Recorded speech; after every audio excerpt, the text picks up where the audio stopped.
Champions trophy qualify कर गया।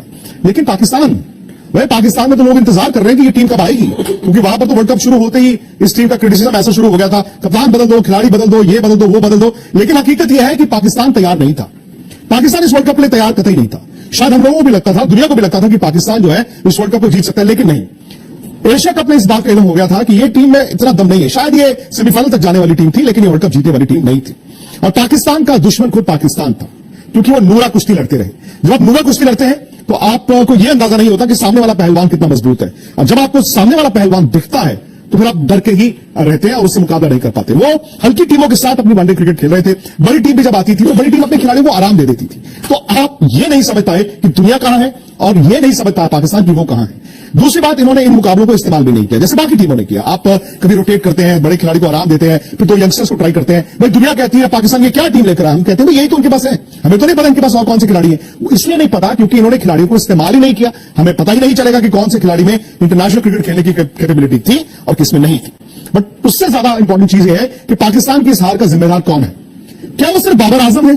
क्या उन्हीं पर आप उन्हीं के सर पर हार का ये ठीकरा फोड़ देंगे, या फिर उनके बाकी स्टार प्लेयर्स हैं जो बड़ी बड़ी बातें करके बड़े बड़े नाम लेकर आए पर इस वर्ल्ड कप में काम ऐसा नहीं किया जहां पर वो अपनी टीम को वर्ल्ड कप छोड़िए मैच में नहीं जिता पाए। पाकिस्तान कुल मिलाकर 4 मैच जीता है। एक मैच उन्होंने श्रीलंका को हराया जहां पर उन्होंने 350 चेस किए। श्रीलंका कमजोर था पर फिर भी आपने 350 चेस किए। फिर उन्होंने नीदरलैंड्स को हराया, ठीक है हल्की टीम थी, बड़ी टीमों से वो हारते रहे। फिर उनके हाथ बांग्लादेश लगा। बांग्लादेश और इस मुकाबले में यह था कि ज्यादा खराब जो खेलेगा वो हार जाएगा, वो बांग्लादेश हार गया।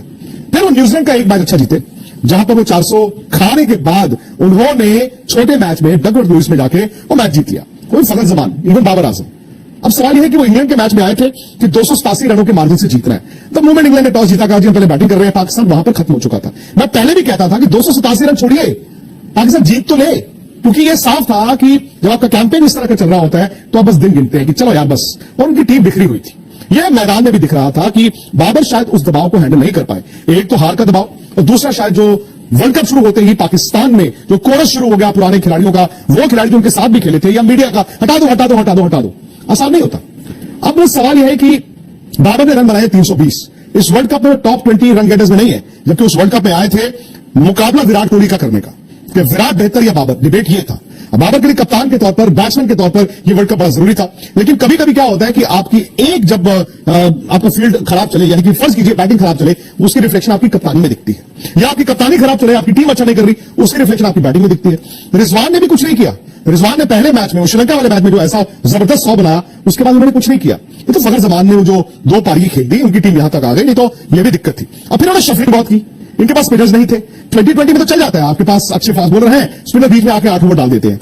और ये चूंकि ज्यादातर खिलाड़ी दुनिया भर की लीग्स 2020 की खेलते हैं, ये 50 ओवर के लिए तैयार नहीं थे।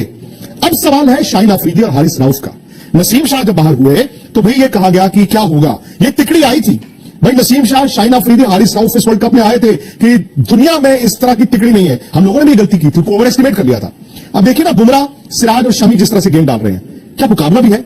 शाहीन अफरीदी की 18 विकेटें इस वर्ल्ड कप में, 18 विकेटें एक वर्ल्ड कप में, यानी कि अभी भी वो टॉप विकेट टेकिंग लिस्ट में है। लेकिन 3 विकेटें हैं अफरीदी की, सिर्फ 3 विकेटें नई बॉल के साथ।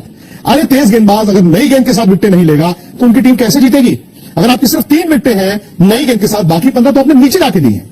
और नीचे जाके विकेटों में आप क्या करते हैं, भाई आप 400 के बजाय आप 450 पे रोक लेते हैं। जिसने 450 बनाने थे उसको आप 360 पे रोक लेते हैं। लेकिन आप 260 पे तो टीम को आउट नहीं कर पा रहे हैं। हारिस रऊफ की पेस की बात होती थी, तो जितना तेज वो डालते थे उतना तेज उनकी पिटाई होती थी। कभी 26 रन पहले ओवर में खा रहे हैं, कभी 15 रन पहले ओवर में खा रहे हैं, कभी पहले ओवर में आपको 2 छक्के पड़ रहे हैं, कभी 4 चौके पड़ रहे हैं, कभी आप वाइडे कर रहे हैं। यार ये फास्ट बॉलर का काम नहीं होता। यहां पे इंडिया से कंपेयर करें, बुमराह और सिराज नया बॉल डालते हैं, मोहम्मद शमी जब वन चेंज आते हैं पहले ओवर में काउंट कर देते हैं। हारिस रऊफ खोल देते थे, जो ऑलरेडी खुला होता था हारिस रऊफ उसको भी खोल देते थे। अब उसमें भी क्या कप्तान की जिम्मेदारी है? क्या शाहीन अफरीदी और हारिस रऊफ अगर नई गेंद पर विकेट नहीं ले रहे, वो भी कप्तान की जिम्मेदारी है? Mohammad Waseem junior by default उनको खेलने को मिला, क्योंकि हसन अली को कभी खिलाते थे कि मोहम्मद वसीम जूनियर ने आगे एक इंपैक्ट बनाया। इसका मतलब है पाकिस्तान के पास नीचे अच्छे फास्ट बॉलर्स होंगे, लेकिन क्या उनको तैयार किया जा रहा है? जो फैक्ट्री इनकी हुआ करती थी तेज गेंदबाजों की, क्या अभी भी वो फैक्ट्री चल रही है या फिर उस फैक्ट्री पर ताला लग गया? स्पिनर्स तो बड़ी हैरानी की बात है, पाकिस्तान के पास है ही नहीं।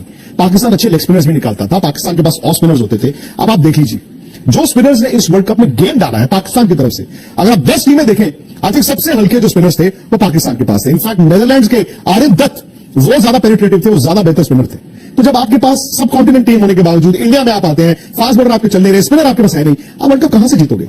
हाँ, ये जरूर है कि बाबर आजम की कप्तानी भी बहुत डिफेंसिव थी।